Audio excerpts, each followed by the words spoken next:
Hi, and welcome to another one of my pre-sermon exchange of ideas. I like to do this every so often, use it as a sounding board, share with you some ideas of what I go through in preparing a sermon. And today being the 20th anniversary of the attacks on America, commonly known as the 9/11 attacks, I thought it'd be appropriate to talk about ugly death.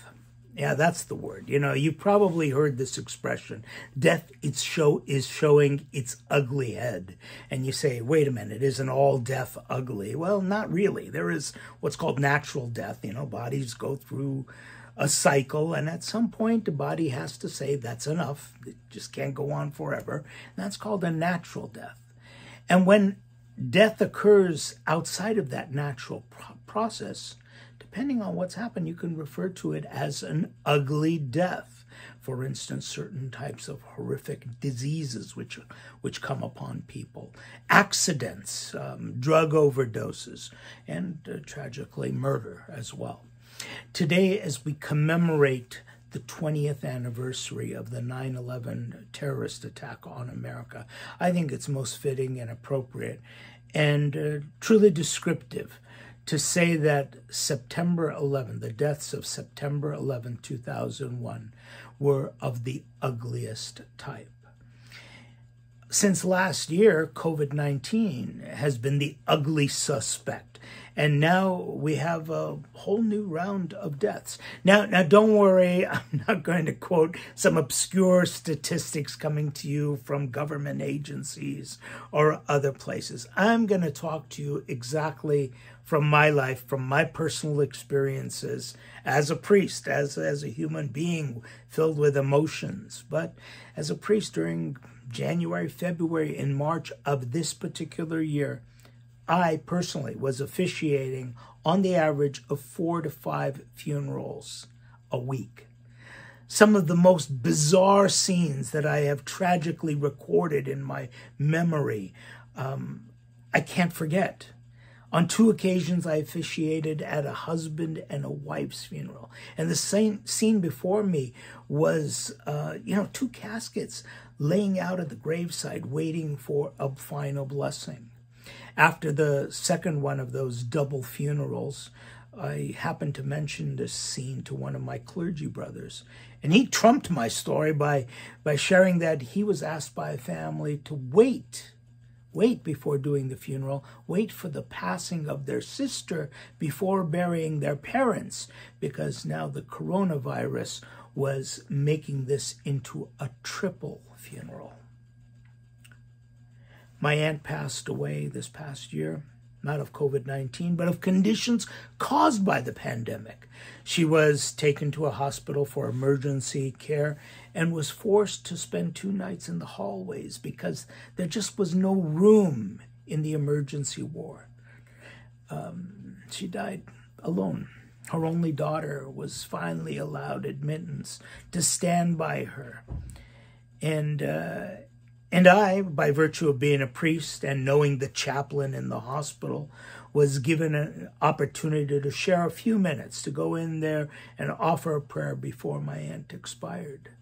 And that surreal day, I remember walking through the hospital, thinking of being stuck in a theater, watching this horrible horror movie and unable to get out of that theater. I mean, the rooms were filled. The dying were all in the hallway, and the ambulances outside were waiting in a bumper-to-bumper configuration to deliver new patients. I mean, I'm telling you, it's bizarre. Bizarre beyond belief. Surreal. Death was all around, and that was really ugly.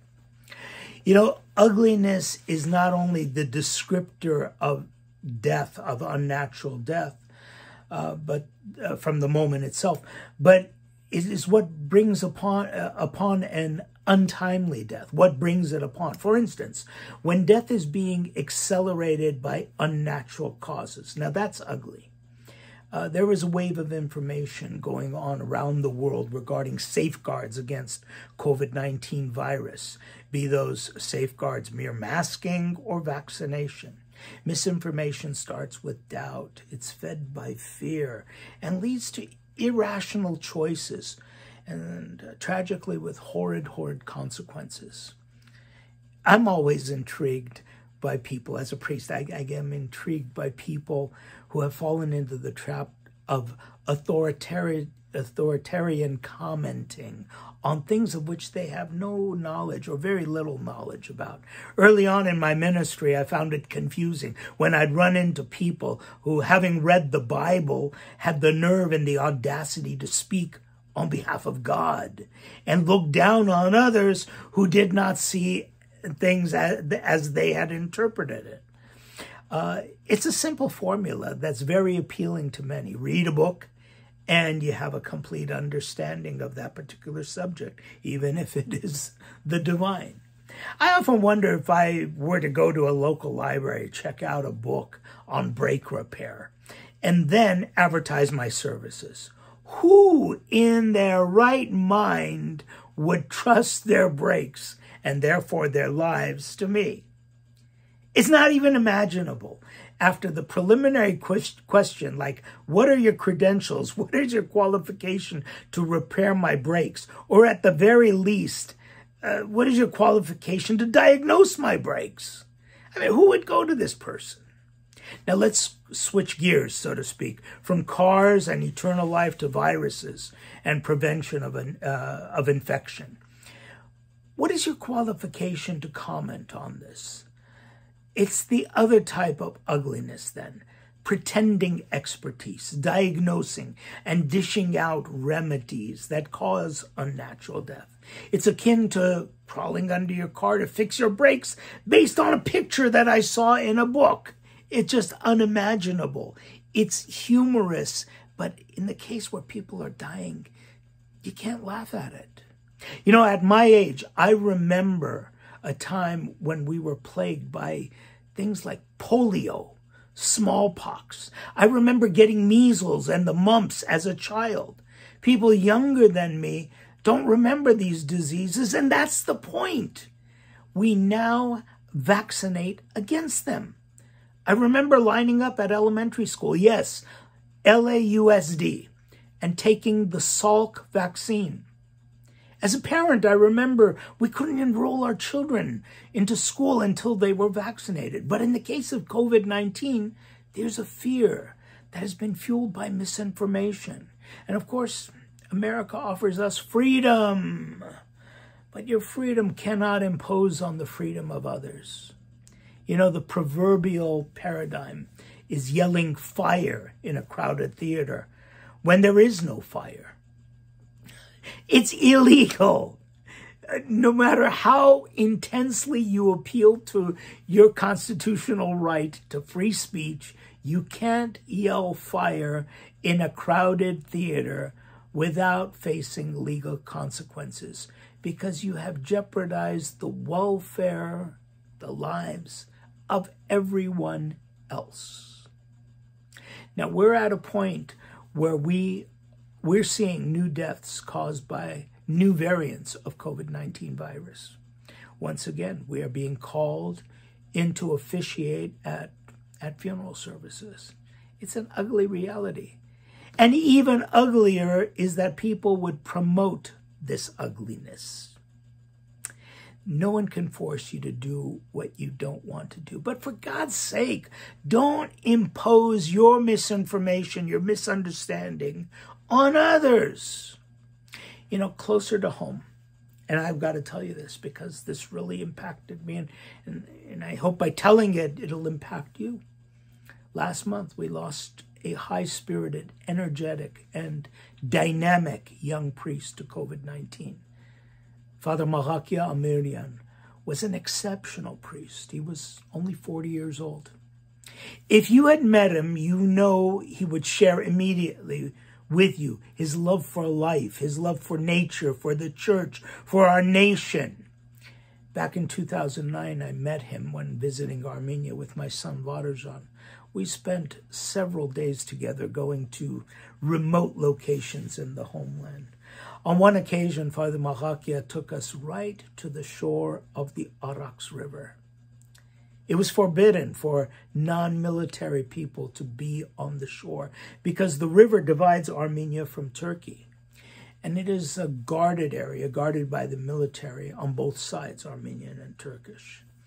Father Mahakia's connection with one of the guards at the border got us to this very choice spot.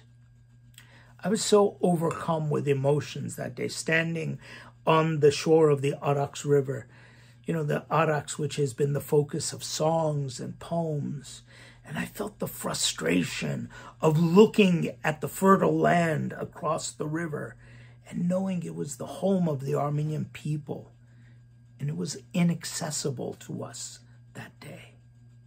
And out of frustration, I reached down into the river, I picked up a stone, and I hurled it across the river, as if to say, take that, Turkey, for imposing horrors on our people that have caused separation of my homeland. And Father Mahakia, young priest, in a calm demeanor, asked me not to throw anything else in that direction. He said, Deadhide, we have given them so much land already. Don't add yet even one more stone to what they have. That's the way he thought. That's the way he expressed himself. He was just a loving and caring individual. He was loved wherever he went because he knew how to love and did love. He was currently the dean of the youth center at the Mother See of Etchmiadzin. Children and young adults would flock to him, recognizing in him purity, goodness, and the mannerism that reflected the best of Christian character.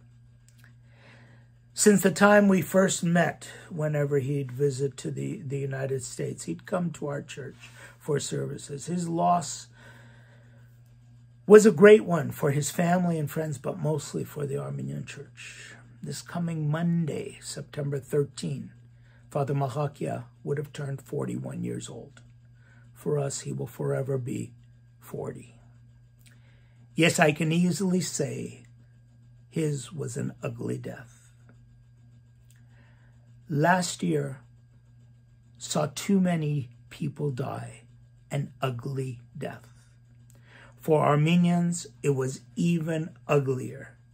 One of the smallest populations on the planet Earth, attacked by giants like Azerbaijan and Turkey.